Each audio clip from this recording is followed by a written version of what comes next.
Hey guys, tonight we're diving into the bone-chilling world of medieval winters, where the cold isn't just a nuisance, it's a merciless beast that creeps into every corner of your life. Picture yourself standing in a frost-crusted village, your breath puffing in clouds, the ground crunching underfoot like brittle glass. The sun's barely up, a weak smear of light on the horizon, and already the wind's slicing through your threadbare cloak like a knife through butter. You're not just chilly, you're fighting a season that could kill you faster than a bandit's arrow. Spoiler alert, you probably won't survive this without some serious grit. So before you get comfortable, take a moment to like the video and subscribe, but only if you genuinely enjoy what I do here. Drop a comment with your location and local time. I'd love to know where you're drifting off from tonight. Now dim the lights, maybe turn on a fan for that soft background hum, and let's ease into tonight's journey together. You wake to a world locked in winter's icy grip, the kind of cold that makes your bones ache and your fingers fumble. It's the 14th century, and you're a peasant in a muddy English village, maybe somewhere in the Midlands.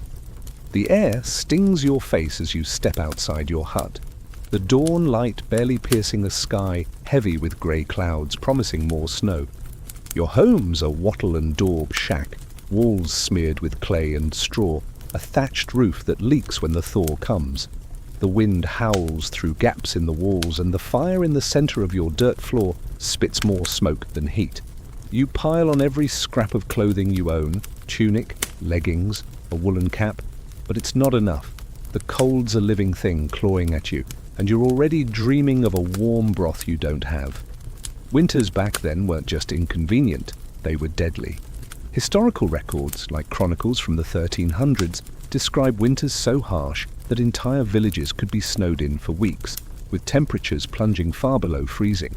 The Little Ice Age, a cooling period that some historians argue kicked off around this time, made winters even more brutal, though scholars still debate whether it truly began in the 14th century or later.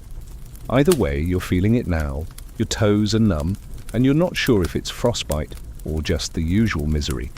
Fun fact, medieval folks sometimes rubbed animal fat on their skin for insulation, which smells as bad as you'd imagine, like a mix of rancid butter and wet dog.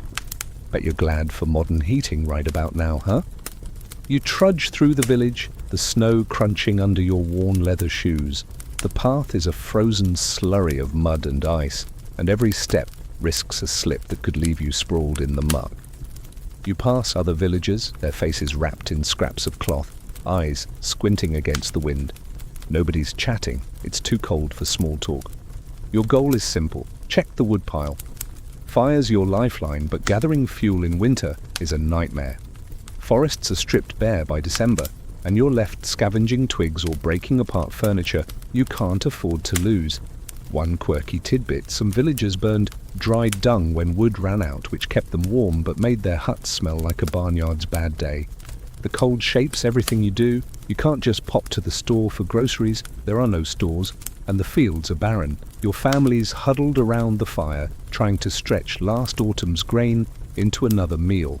You're always one bad storm away from starvation, and the fear of it gnaws at you like the cold itself.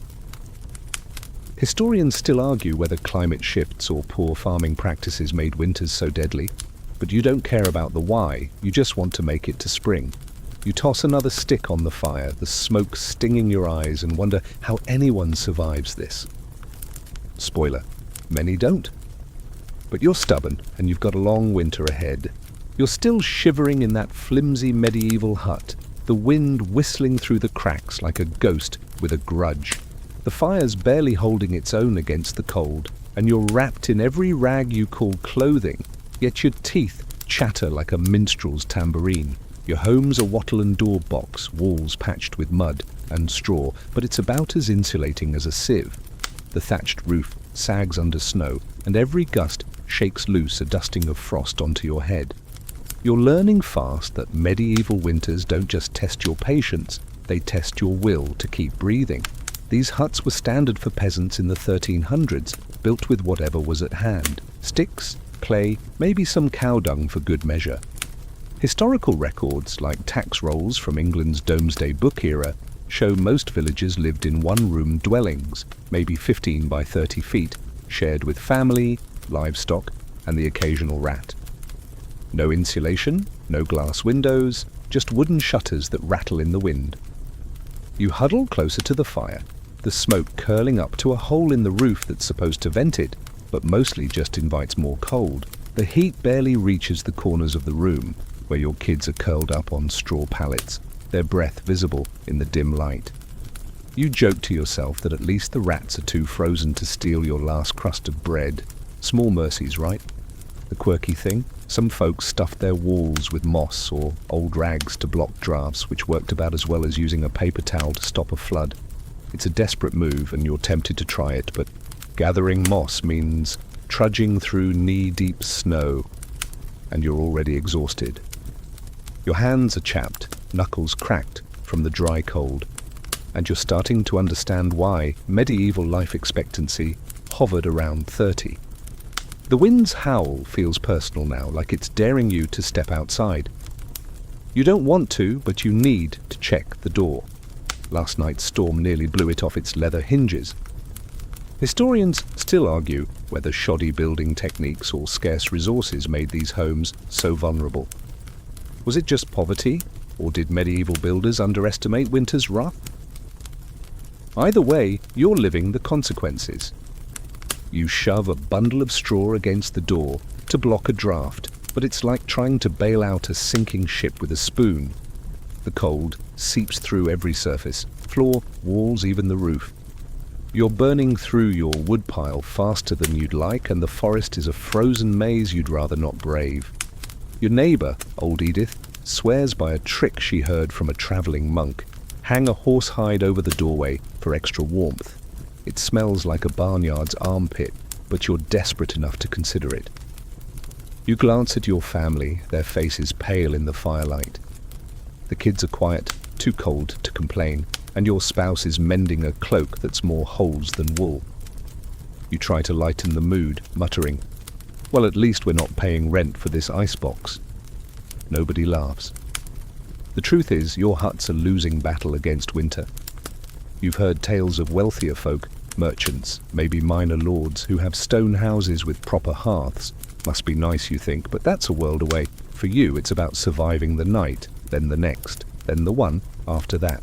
You toss another stick on the fire, the flames spitting like they're as annoyed as you are, and brace for another day of winter's relentless siege.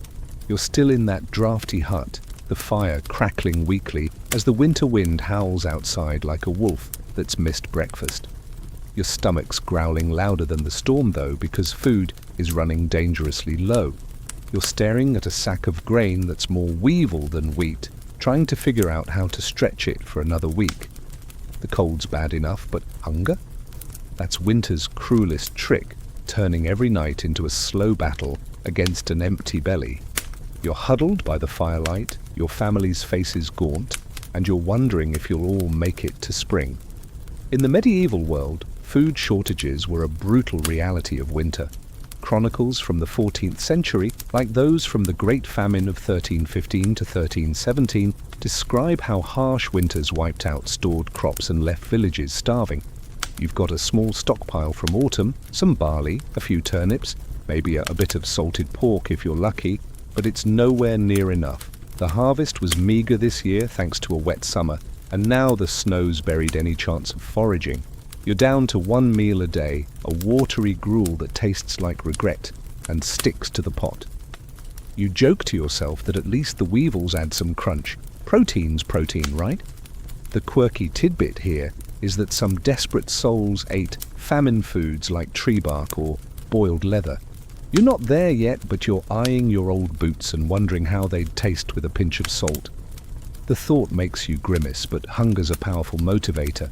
You stir the gruel, the steam barely warming your face, and try to ignore the ache in your gut. Your kids are whining for more, but there's nothing to give. You tell them a story about a magical feast to distract them, but it's hard to sound convincing when your own stomach's staging a revolt. Historians still argue whether poor storage methods or unpredictable weather did more to cause these shortages. Was it bad planning, or was the climate just out to get you? Either way, you're stuck with the results. The village granary's nearly empty and the lord's not sharing his stores. His men-at-arms made that clear when you asked. You've heard rumours of a neighbour who tried to steal a loaf from the manor and got a whipping for it. Not worth the risk, you decide, but the hunger's making you reckless. You're tempted to sneak into the forest for game, but the snows too. Ascertain the source of the hunger, you find yourself in a medieval village, shivering through a brutal winter, your belly as empty as the fields outside. The cold's bad enough, but the hunger's worse, a gnawing beast that doesn't let up. You're huddled by a smoky fire, trying to stretch a handful of grain into something edible, and every creak of the wind-battered walls reminds you how fragile your survival is. You probably won't make it to spring without some serious luck. And let's be honest, your luck's been awful so far. So, before you get cozy under that scratchy blanket, take a sec to like this video and subscribe, but only if you're actually into this. Drop your location and local time in the comments. I'm curious where you're drifting off from. Now dim the lights, maybe switch on a fan for that soothing hum, and let's slip into tonight's tale together. You wake to a world locked in winter's icy grip, the kind of cold that makes your bones ache and your fingers fumble. It's the 14th century, somewhere in the muddy heart of England's Midlands, and the dawn's barely a smudge of light through the grey. Your hut's walls, clay and straw slapped together, leak cold like a broken bucket, and the thatched roofs sagging under snow. The wind's a knife, cutting through your threadbare cloak, and your breath hangs in clouds. You're already dreaming of a warm broth that doesn't exist. Winters here aren't just harsh, they're a death sentence for the unprepared, and your prep's looking shaky at best. These winters were no joke. Chronicles from the 1300s talk of villages snowed in for weeks with the Little Ice Age, maybe starting now, maybe later. Historians still bicker about it, turning the cold into a killer. You're feeling it though as your toes go numb. Fun fact, some folks smeared animal fat on their skin for warmth, which stank like a wet dog's bad day. You trudge through the village, snow crunching under your worn shoes, the path a frozen mess of mud and ice. Every step's a gamble, one slip, and you're face down in the muck. Nobody's chatting, too cold for that. You're headed to check the woodpile because fire's your lifeline, but the forest's picked clean, and you're burning chair legs just to stay alive. Your hut's a flimsy box of wattle and daub, barely holding up against the wind. Tax rolls from the time show most peasants lived in one-room shacks, shared with family and the odd rat. No insulation, just shutters that rattle like they're mocking you. The fire's smoke stings your eyes, barely warming the room where your kids huddle on straw pallets. You're piling on every scrap of clothing, but the cold's winning. Some folks stuffed walls with moss, which worked about as well as a paper umbrella in a storm. You're tempted, but gathering moss means wading through snow, and you're beat. Your hands are cracked, and you're starting to get why life expectancy was barely 30. Now hunger's the real enemy, the Great Famine. Of 1315 to 1317 showed how winters could wipe out food stores, leaving villages starving. Your sack of grain's more weevil than wheat, and you're rationing it like a miser. One meal a day, gruel that tastes like despair. You're joking that the weevils add crunch, but it's grim. Some ate tree bark or boiled leather in desperation. You're not there yet, but your boots are looking tasty. Historians debate if bad storage or worse weather caused the shortages, but you just want to eat. The lord's not sharing his stores and stealing's a whipping offence. You're tempted to hunt, but the forest's a frozen trap. You stir the gruel, your kids begging for more, and you spin a tale of a feast to quiet them, knowing it's a lie. Section 4. You're still clutching that pitiful bowl of gruel, the fire's weak glow doing little to warm your icy hut. Outside, the fields stretch out like a graveyard for your hopes, blanketed in snow that's buried any chance of fresh food. Winter's not just starving you, it's killed the land itself, turning fertile soil into a frozen wasteland. You're a peasant in this 14th century village, and the fields you toiled over all summer are now useless, locked under ice that won't budge until spring. Every glance out the window reminds you that nature's playing a cruel game, and you're losing. Medieval agriculture was a gamble, and winter was the house's edge. Historical records, like manor accounts from England in the 1300s, show that harsh winters often followed wet summers, ruining harvests and leaving fields barren. The three-field system, where you rotated crops to keep soil fertile, was common, but it didn't help when frost came early. Your barley and rye, meant to last through March, froze in the ground or rotted in storage. You're left with a few mouldy turnips and a sack of grain you're too scared to check for rot. You mutter to yourself, "At least the snow's clean enough to drink," but it's a weak joke when your stomach's screaming. Here's a quirky bit. Some villagers tried to wake the fields by chanting or leaving offerings to old pagan spirits, hoping to coax spring early. You're not sure if it's nonsense, but you're tempted to toss a crust of bread into the snow just in case. The village wise woman swears it worked once, but her stories are as reliable as a leaky bucket. You trudge out to the fields anyway, your breath puffing in the air, to check for any sign of life. A sprig of green, anything, nothing but white, and the wind's laughing at you. Your boots crunch through the crusty snow, each step sinking deeper than you'd like, and your fingers ache from the cold, even through your tattered gloves. Historians still argue whether climate shifts, like the early whispers of the Little Ice Age, or bad farming practices made winters so devastating. Was it just a run of bad luck, or were you all set up to fail? You don't have time to ponder. You're too busy calculating how many days you can skip eating to save food for your kids. The fields aren't just barren, they're a taunt, reminding you of the summer days you spent sowing seeds that never stood a chance. You remember the back-breaking work, the sweat under a July sun, all for nothing now. The Lord's fields, of course, are better tended, with hired hands to clear snow, but you owe him labour, so you're out here anyway, breaking ice off his fences for no pay. Back at the hut, your family's gathered around the fire, faces pinched with hunger. You try to lighten the mood. Maybe we'll dig up a turnip the size of a cow. Nobody laughs, but you keep talking, spinning a tale of a magical harvest to keep their spirits up. The truth is, you're rationing every crumb and the fields won't help. You've heard of villages where folks ate grass or worse, boiled shoe leather like you were tempted to try last week. The thought makes you gag, but hunger's a cruel master. You glance at the empty fields one last time, the snow glowing faintly in the dusk, and head back inside, praying for a thaw that feels a lifetime away. You're back in your shivering hut, the fire spitting more smoke than warmth, and the empty fields still haunt your thoughts. Now your attention turns to the barn, a rickety lean-to where your livestock, your lifeline for milk, labour, and maybe a scrap of meat, are barely clinging to life. The cold's as brutal on them as it is on you, turning the barn into an icy tomb. You trudge through the snow, your cloak flapping uselessly, to check on your animals, knowing that if they die, your family's next. Winter's not just starving you, it's threatening to wipe out the creatures you depend on. In the 14th century, livestock were a peasant's wealth, and losing them could spell ruin. Manor records from England show that harsh winters killed off sheep, cows and oxen by the hundreds, with cold and hunger hitting animals as hard as humans. Your barn's a drafty mess, straw scattered on the floor, and the air smells of damp fur and desperation. Your cow, Bess, is bony, her ribs stark under her hide, and the chickens are huddled in a feathery pile, too cold to cluck. You're trying to feed them scraps of hay, but it's barely enough for a meal, let alone a winter. You mutter, "At least you're not eating my boots yet." But the joke falls flat when you see Bess's dull eyes. Here's the quirky bit.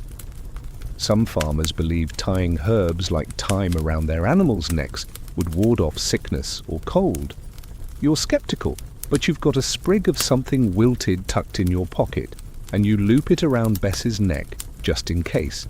It smells better than the barn, at least. You're spending hours mucking out frozen manure and breaking ice in their water trough, your hands so numb you can barely grip the bucket. The chickens aren't laying, too cold, and the pigs are eating more than you can spare. You're tempted to slaughter one, but that's a last resort. You need their piglets come spring. Historians still argue whether poor animal husbandry or brutal weather was the bigger killer of livestock in medieval winters? Were you all just bad at planning, or was the climate a relentless enemy? You don't care. You're too busy hauling hay from a dwindling pile. The Lord's animals, of course, get better care, with his stewards hoarding fodder while your beasts starve. You owe him labour, so you're out here anyway, mending his barn while yours leaks. You remember last week's gruel, stretched thin to feed the kids, and wonder if you'll have to choose between your family and Bess. The thought twists your gut worse than hunger. Back in the barn, you pile extra straw around the animals, hoping it'll keep them warm. The wind's rattling the walls and you're praying the roof holds. You tell yourself a story about a summer fair where you'll sell a fat pig for a sack of coins, but it feels like a lie. The cold's creeping into your bones and you're starting to think the animals have it better. They don't know how bad this could get. You pat Bess's flank, whisper, "Hang on, girl," and head back to the hut, the snow crunching underfoot like a warning of worse days to come. You're trudging back from the barn, the snow stinging your face like a swarm of tiny bees, and your threadbare cloak is doing a terrible job of keeping you warm. Every step feels like a battle, and you're starting to notice the sharp bite in your toes. Frostbite's creeping in, and your clothes are more rags than armor against this brutal medieval winter. You're a peasant in this 14th century village, and the cold's not just an inconvenience. It's a thief, stealing warmth, health, and any shred of comfort you might have clung to. Your hut's still a smoky ice box, and you're wondering if you'll ever feel your fingers again. Clothing in the medieval period was no match for winter's wrath. Records from the time, like household accounts from English villages, show that peasants wore layers of wool, tunics, leggings, maybe a hood, but it was often coarse, patched, and far from weatherproof.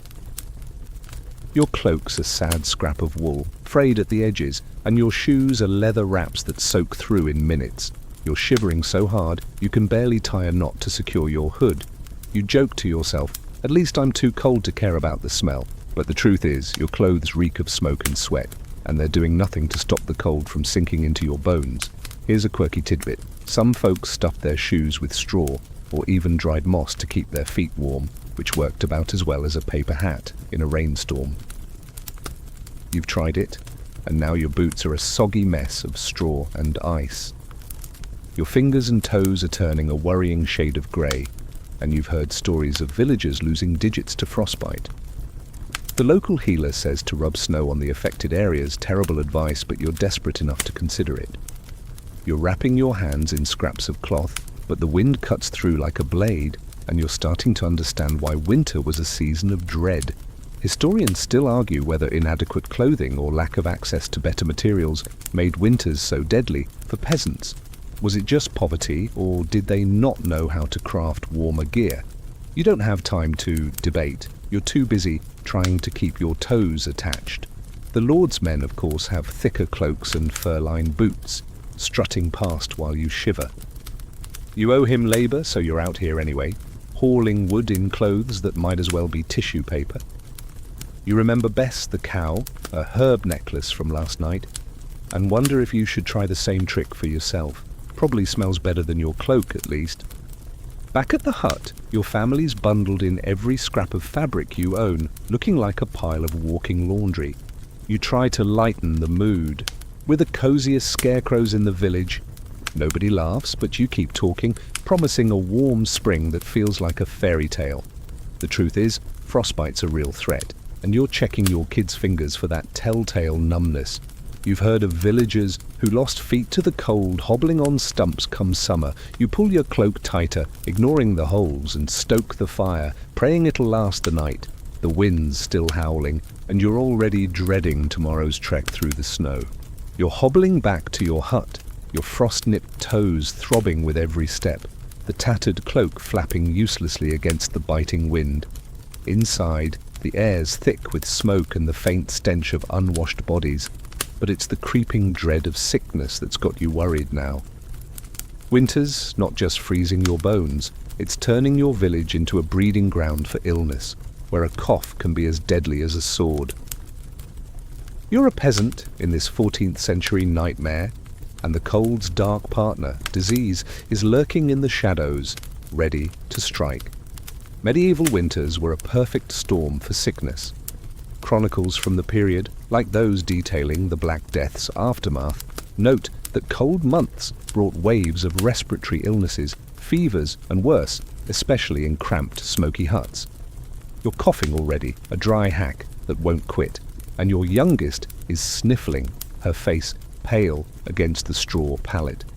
The hut's damp walls and stale air are like a petri dish for whatever's going around. You're boiling a pot of thin broth, hoping it'll help, but it's more water than nourishment. You mutter, at least the germs might freeze before we do, but the joke's as weak as your fire. Here's the quirky bit. Some villagers swore by charms like hanging a dead toad around their neck to ward off sickness. You're not that desperate yet, but you've seen old Edith muttering over a bundle of herbs, claiming it keeps the winter demons at bay. You're sticking to practical measures like keeping the kids close to the fire, but the smoke's making everyone's eyes water, and you're not sure if it's helping or hurting. The local healer's advice, bleeding or drinking some foul-smelling brew, sounds worse than the cough, so you're avoiding her. Your hands shake as you stir the pot, and you're praying this is just a cold, not something that'll take half the village. Historians still argue whether poor sanitation or the cold itself made winter illnesses so deadly. Was it the lack of clean water, or did the chill weaken everyone's defenses? You don't care about the why, you're too busy watching your family for signs of fever. The Lord's household, of course, has better food and warmer rooms, so they're less likely to fall ill. You owe him labour, so you're out in the snow anyway, hauling firewood while trying not to cough on his men. You remember the straw in your boots from yesterday, now a soggy mess, and wish you'd tried Edith's herbs instead. Anything's better than this hacking that keeps you up at night. Back in the hut, your spouse is wrapping the kids in the last dry blanket, but it's not enough. You try to lighten the mood. If we all cough in rhythm, maybe we'll start a band. Nobody laughs, but you keep talking, spinning a tale of a summer when nobody's sick. The truth is, you're terrified. Illness took your neighbour's son last winter, and the memory's heavy. You stoke the fire, the smoke stinging your eyes, and check your youngest's forehead again. The cold's still howling outside, and you're starting to think winter's not just a season, it's a curse. You're still coughing, that dry rasp echoing in your smoky hut, but you've got no time to rest. Winter's got more tricks up its sleeve, and now it's strangling the village's lifeline, trade. You step outside, the snow crunching under your soggy boots, and squint at the river that runs past the village. It's frozen solid, a sheet of ice glinting like a cruel mirror, stopping everything in its tracks. No boats, no carts, no merchants bringing grain or salt. You're a 14th century peasant, and with trade stalled, your already meagre supplies are dwindling faster than your hope. Medieval trade relied heavily on rivers, and winter's freeze was a death sentence for commerce. Records from the 1300s, like merchant ledgers from London, show that frozen waterways halted the flow of goods, wool, wine, even basic foodstuffs, leaving villages like yours cut off. The river was your link to the outside world, where you'd trade a few eggs or a skein of wool for a sack of oats. Now it's a useless slab of ice, and the nearest market town might as well be on the moon. You joke to yourself, at least the ice saves us from bandits. But it's a hollow laugh when your pantry's a sad collection of mouldy turnips. Here's a quirky tidbit. Some desperate merchants tried skating goods across frozen rivers on sledges like medieval delivery guys with no sense of self-preservation. You've heard rumours of a sledge breaking through the ice last year, sinking a load of barley and the poor soul driving it. You're not brave or foolish enough to try that, so you're stuck waiting for a thaw that's months away. You trudge to the riverbank anyway, testing the ice with a stick, hoping for a crack, a sign, anything. Nothing but solid, mocking cold. Your hands are numb, and you're starting to think the river's frozen just to spite you. Historians still argue whether frozen rivers or blocked roads did more to choke trade in winter. Was it the ice, or were muddy, snow-packed paths the real culprit? You don't care, you're just trying to figure out how to feed your family without bartering your last chicken. The Lord's men, of course, have their own stores, and you've seen them carting sacks of grain from his manor, while you owe him labour for the privilege of freezing. You remember the dead toad charm from last night's feverish haze, and wonder if it'd work on rivers. Probably not, but you're low on ideas. Back at the hut, your family's huddled around the fire, faces drawn from hunger and cold. You try to lighten the mood. Maybe we'll fish through the ice for a whale. Nobody laughs, but you keep talking, spinning a tale of a market bustling with carts and warm bread. The truth is, with trade dead, you're bartering with neighbours for scraps, and even that's drying up. You've heard of villages where folks turned to eating acorns when trade failed. Crunchy, but not exactly gourmet. You stoke the fire, the smoke stinging your eyes, and stare at the frozen world outside, wondering if spring will come before you're all ghosts. You're back in your hut, the fire's faint glow barely denting the cold, and the frozen rivers still mocking you from beyond the village. With trade stalled and food dwindling, you're clinging to anything to keep your spirits from freezing too. The villagers are whispering about more than just hunger now. Tales of winter spirits and old superstitions creep into every conversation, as if the colds conjured something darker. You're a 14th century peasant, and in this brutal winter, folklore is as much a survival tool as your fire, even if it's half nonsense. Medieval Europe was steeped in superstition, especially in winter, when darkness and cold seemed like the work of malevolent forces. Chronicles from the time, like those of monastic scribes, mention villagers performing rituals to appease spirits or ward off bad luck. You're hearing it now. Old Edith's at it again, muttering about a frost white that steals warmth from homes. She's got half the village hanging garlic over their doors or sprinkling salt on the threshold to keep the spirits out. You're skeptical, but you toss a pinch of precious salt into the fire anyway, just in case. You joke to yourself, if ghosts hate salt, they're pickier than my kids, but the crackling flames don't answer. Here's a quirky tidbit. Some believe tying a red thread around your wrist could trick winter spirits into leaving you alone, like a medieval version of a Lucky Charm bracelet. You've got a scrap of red wool from a torn cloak, and you're looping it around your wrist, feeling a bit foolish, but desperate for any edge. The kids are wide-eyed, asking if the frostbite's real, and you spin a tale about outsmarting it with a clever rhyme. It keeps them quiet, but the howling wind outside sounds eerily like a voice, and you're not as sure as you pretend. Historians still argue whether these superstitions were rooted in pre-Christian pagan traditions or just desperate coping mechanisms for winter's horrors. Were you all clinging to old gods, or just trying to make sense of a cruel season? You don't have time to ponder. You're too busy checking the door for drafts that might let in more than just cold. The Lord's priest, of course, scoffs at the village's heathen ways, but he's snug in his stone church while you're shivering. You owe him a tithe, so you're out in the snow anyway, carting wood for his fire while Edith's garlic dangles from your lintel. Back at the hut, your family's huddled under blankets, the air thick with smoke and fear. You try to lighten the mood. If the frostbite shows up, we'll offer it gruel. Nobody laughs, but you keep talking, weaving a story of a hero who banished winter with a song. The truth is, you're half convinced something's out there in the snow, watching. You've heard of villages where folks blamed spirits for dead livestock or sick kids, and you're not far from doing the same.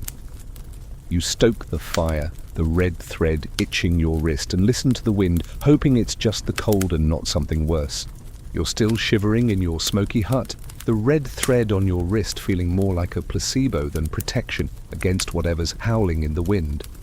The village's whispers of frost whites fade as you face a rare flicker of warmth, not from the fire, but from the thought of a feast. Winter's mostly misery, but for the lucky few there are moments of abundance, especially in the noble halls where food and firelight mock the cold. You're a peasant dreaming of such a scene, though your reality's a far cry from the Lord's table, and the contrast stings worse than frostbite. Feasts were a big deal in medieval winters, especially around Christmas or Epiphany.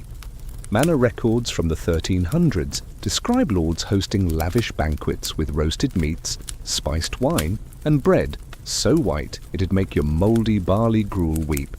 You're not invited, of course, but you've heard the stories: tables groaning with venison, pies stuffed with dried fruit, and fires big enough to warm a whole hall. You're stuck with your watery gruel, but you sneak a peek at the manor sometimes, watching torchlight spill from its windows while you crunch through snow. You mutter, bet they don't have weevils in their pies. But the joke's as thin as your soup. Here's a quirky tidbit. Some lords tossed feast scraps to peasants waiting outside, like medieval doggy bags, but you had to fight for them. You're tempted to join the crowd at the manor's gate, hoping for a bone or a crust, but it's a long, cold walk, and your pride's not quite frozen yet. Instead, you're rationing your last turnip, slicing it so thin it's practically transparent, and telling the kids about the Lord's feast like it's a fairy tale. They're hanging on your words, eyes bright despite their hunger, and you describe platters of goose and honeyed apples you've never tasted. Historians still argue whether these feasts were about generosity or just lords flexing their wealth to keep peasants in line. Was it charity or a power play? You don't care, you just want a bite of something that isn't weevil infested. The Lord's hall is warm, with tapestries blocking draughts and servants keeping the fire roaring, while your hut's a smoky icebox. You owe him labor, so you're out in the snow anyway, hauling logs for his feast, while your family huddles around a dying flame. You remember the red thread from last night, still itching your wrist, and wonder if it'd get you a seat at the Lord's table. Fat chance. Back at the hut, your family's gathered around the fire, faces lit by the faint glow. You try to lighten the mood. Maybe we'll sneak into the Lord's feast dressed as minstrels.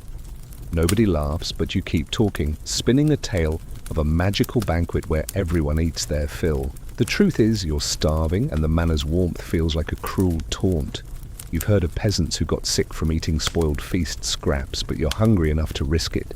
You stoke the fire, the smoke stinging your eyes, and dream of a single warm meal, knowing winter's still got months to grind you down. You're back in your frigid hut, the faint echo of the Lord's feast still taunting your empty stomach, the fire barely keeping the cold at bay. The contrast between your life and the manor's warmth is stark, and it's time to face it head-on. Winter hits peasants like you far harder than the lords up in their stone-walled halls. You're a 14th century villager, scraping by on grit and gruel, while the nobles sip spiced wine by roaring fires. The unfairness burns worse than the frost on your chapped hands, but it's just how this frozen world works. Medieval society was brutally unequal, and winter laid it bare. Household accounts from the 1300s, like those from English estates, show lords with access to better food, clothing and shelter. Think fur-lined cloaks, stocked granaries, and stone fireplaces that actually held heat. You're stuck in your wattle and daub shack, the wind slicing through the walls, while the Lord's manor has thick tapestries and glass windows, a luxury you've only heard rumours about. Your family's rationing weevilly grain, but the Lord's table groans with meat and bread. You mutter, bet his toes aren't turning blue, but the joke's as cold as the snow piling up outside. Here's a quirky tidbit. Some lords kept winter fools, jesters, hired to entertain during the long, dark months. While you're just trying to keep your kids from crying, you've heard of one fool who juggled apples at a feast, apples you'd kill for right now. You're out in the cold, hauling firewood for the Lord's endless fires, your breath puffing in clouds, while he lounges in a hall that smells of roasted pork instead of smoke and despair. Your cloak's more holes than wool, and frostbite's a daily worry, but the Lord's got boots so thick he could wade through a blizzard.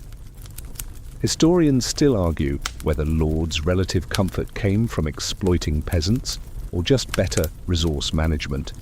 Was it pure greed, or did they plan smarter? You don't care. You're too busy breaking ice off the Lord's well, while your own water trough's frozen solid. You owe him labor, so you're out here anyway, your fingers numb as you stack logs for his comfort. You remember the feast scraps from last night's stories, how you'd fight for a bone, and it stings that your survival depends on his leftovers. Your red thread's still on your wrist, but it's not bringing any noble-level warmth your way. Back at the hut, your family is bundled in rags, the fire's glow barely reaching their faces. You try to lighten the mood. Maybe we'll borrow the Lord's fool for a laugh. Nobody chuckles, but you keep talking, spinning a tale of a summer where everyone's equal. The truth is, the Lord's warmth is a world away, and you're fighting to keep your kids alive. You've heard of peasants who froze while lords feasted, and the thought makes your blood run colder than the wind. You stoke the fire, the smoke stinging your eyes, and wonder if you'll ever know the comfort of a manner's hearth. You're back in your drafty hut, the fire's weak flicker doing little to dull the sting of winter's grip, and the Lord's cosy manor feels like a cruel fairy tale. With hunger, cold, and sickness pressing in, you're turning to the one place that might offer a sliver of hope, the village church. It's not just a place for prayers, it's a lifeline, a warm stone refuge where you can beg for aid, or at least escape the wind for an hour. You're a 14th century peasant, and in this brutal winter, the church is your last bastion against despair, even if it comes with a sermon and a tithe. The medieval church was a cornerstone of village life, especially in winter. Parish records from the 1300s show churches distributing alms, food, firewood, or old blankets to the desperate, though never enough to go around. You trudge through the snow, your boots leaking, to the stone chapel at the village's heart. Its walls block the wind, and the candles inside cast a glow that feels like a miracle after your smoky hut. The priest's droning about salvation, but you're more focused on the basket of bread he might hand out after Mass. You whisper, if prayers could fill bellies, we'd be fat, but the joke's lost in the echo of hymns. Here's a quirky tidbit. Some villagers believed sleeping near the church altar could cure winter ailments, like a holy version of camping out for Black Friday deals. You're tempted to try it, dragging your pallet to the church floor, but the priest's not keen on turning his sanctuary into a hostel. You kneel anyway, muttering prayers for warmth and food, your breath visible in the chilly nave. The church's stone is cold, but it's better than your hut's drafts, and you're hoping for a scrap of charity, maybe a loaf or a bundle of sticks. The priest's eyeing your tattered cloak, probably calculating your tithe, which you can't pay. Historians still argue whether the church's aid was genuine charity or a way to keep peasants loyal and working. Was it kindness or control? You don't care, you're just praying for a handout to get through another week. The Lord's manor, with its roaring fires, feels like another world, and you're still owing him labour, carting snow for his paths while your own door's buried. You remember the red thread on your wrist now frayed to nothing, and wonder if the church's saints care about frostwites. Probably not, but you're clutching at anything now. Back at the hut, your family's huddled, faces pale in the firelight. You try to lighten the mood. Maybe the priest will bless us with a magic soup pot. Nobody laughs, but you keep talking, spinning a tale of a saint who banished winter with a wave. The truth is, the church's help is spotty. Last week, you got a crust of bread, but this week, it's just prayers. You've heard of villages where the church let folks starve while preaching patience, and the thought makes you grip your rosary tighter. You stoke the fire, the smoke stinging your eyes, and hope the church's warmth, literal or not, will carry you through the night. You're trudging back from the church, a crust of stale bread clutched in your frozen hands, the priest's sermon about patience still ringing in your ears. The snow's piled higher, and the wind's a knife through your tattered cloak. You're a 14th century peasant, and winter's already got you fighting hunger, cold, and sickness. But now, there's a new threat: war. It's rare to fight in winter, but when it happens, it's a misery that makes your hut's drafts seem cozy. You've heard rumours of the Lord mustering men, and the thought of marching through snow with a rusty spear chills you more than the weather. Winter warfare was uncommon in medieval Europe, but when it happened, it was brutal. Chronicles from the 1300s, like those of the 100 Years' War, described campaigns where soldiers froze in their boots or starved in snowbound camps. You're no knight, just a peasant, levied to carry supplies or, worse, fight if the Lord's desperate. The village is buzzing with talk of a skirmish nearby, some border dispute with a rival baron. You're praying it's just talk, but you're already picturing yourself slogging through icy mud, your cloak no match for the wind. You mutter, at least the enemy might slip on the ice first, but the joke's as weak as your fire. Here's a quirky tidbit. Some soldiers tied sacks over their boots to keep out snow, which worked until the sacks froze, stiff and cracked. You're tempted to try it, but you're only sacks holding your last handful of grain. If the Lord calls you up, you'll be handed a spear and sent to stumble through drifts, your frostbitten toes screaming with every step. The camp's no better. Tents leak, fires sputter, and food's scarcer than in your hut. You've heard tales of men eating their horses or worse, and you're clutching your bread tighter, hoping you're not conscripted. Historians still argue whether winter campaigns were strategic gambles or desperate last resorts. Was it about catching enemies off guard, or just lords flexing power? You don't care. You're too busy dreading the muster horn. The Lord's knights, of course, have padded armor and warm tents, while you'd be lucky to get a cloak that's not more holes than wool. You owe him service, so you're out in the snow anyway, sharpening sticks for his defenses while your own hut's roof sags. You remember the church's bread from this morning, already gone, and wonder if prayers can stop a war. Back at the hut, your family's huddled, eyes wide at the talk of fighting. You try to lighten the mood. Maybe I'll scare the enemy with my cough. Nobody laughs, but you keep talking, spinning a tale of a hero who ended a battle with a clever trick. The truth is, war in winter could kill you faster than hunger, and you've heard of whole levies lost to cold, not swords. You stoke the fire, the smoke stinging your eyes, and grip your spear-sharpening knife, hoping the rumors fade before you're marching through a frozen hell. You're back in your smoky hut, the fire barely holding off the cold, the threat of winter warfare still lingering like a bad dream.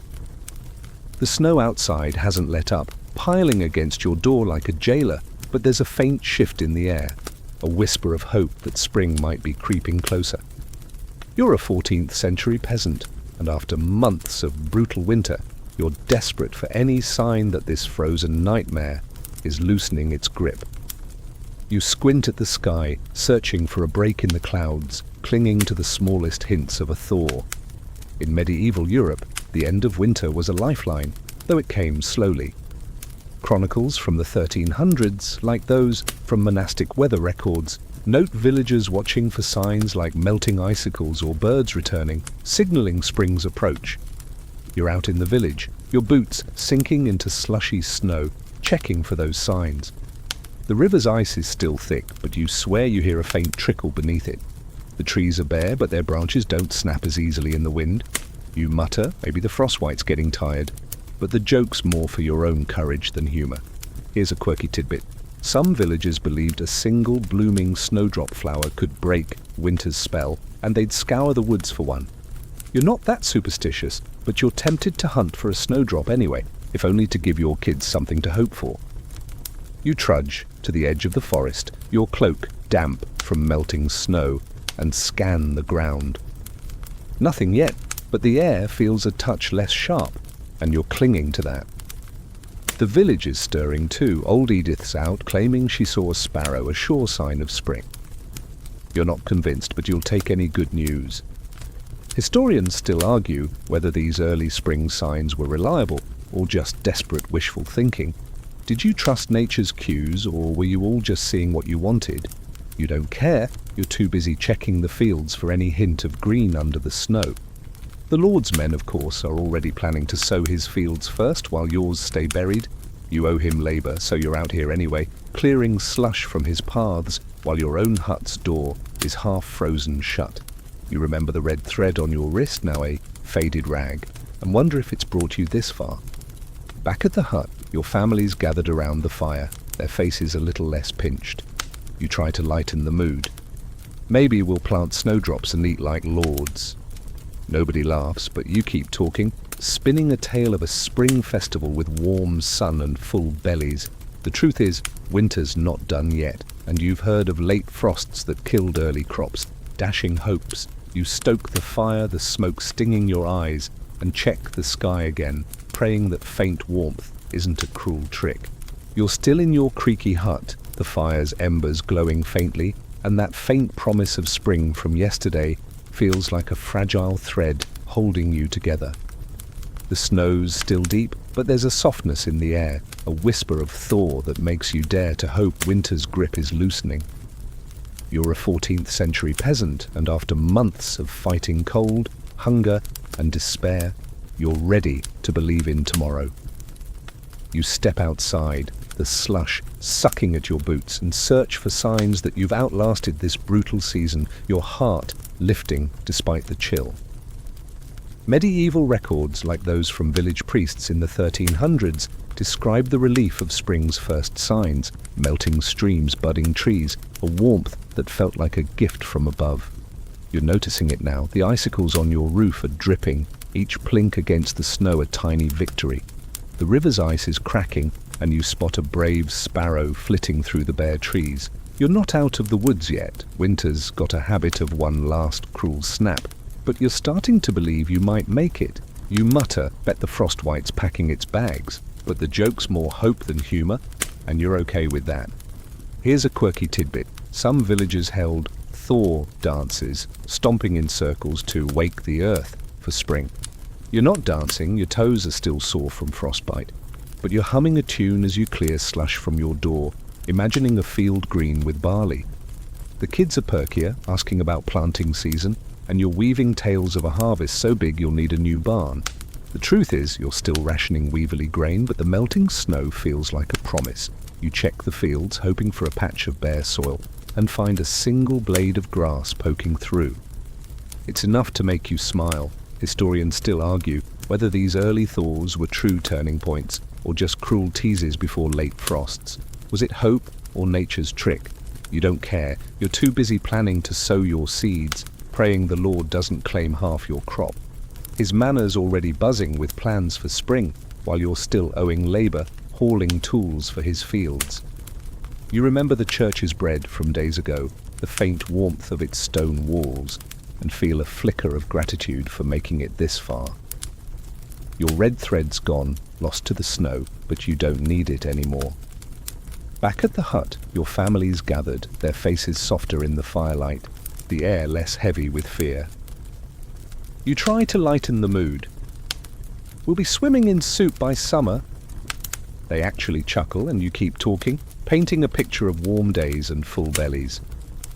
The truth is, you've survived, barely, and spring's promise is enough to keep you going. You stoke the fire one last time, the smoke gentler now, and let your eyes drift to the window, where the world's slowly thawing. As the fire's glow fades, you settle into your pallet, the straw softer tonight, the air carrying a hint of warmth that soothes your weary bones. The wind's no longer a howl, but a murmur, like the world exhaling after a long, hard fight. You've faced winter's worst: hunger, cold, the shadow of sickness. And here you are, still breathing, still dreaming of green fields and sunlit days. The village is quiet, the snow melting into rivulets that promise new life. Your family's asleep, their breath steady, and you feel a calm settle over you, heavy and warm as a blanket. The stars outside are brighter, the night less cruel. Let the worries slip away. You've earned this rest. Close your eyes, let the world soften, and drift into a gentle sleep carried by the hope of spring.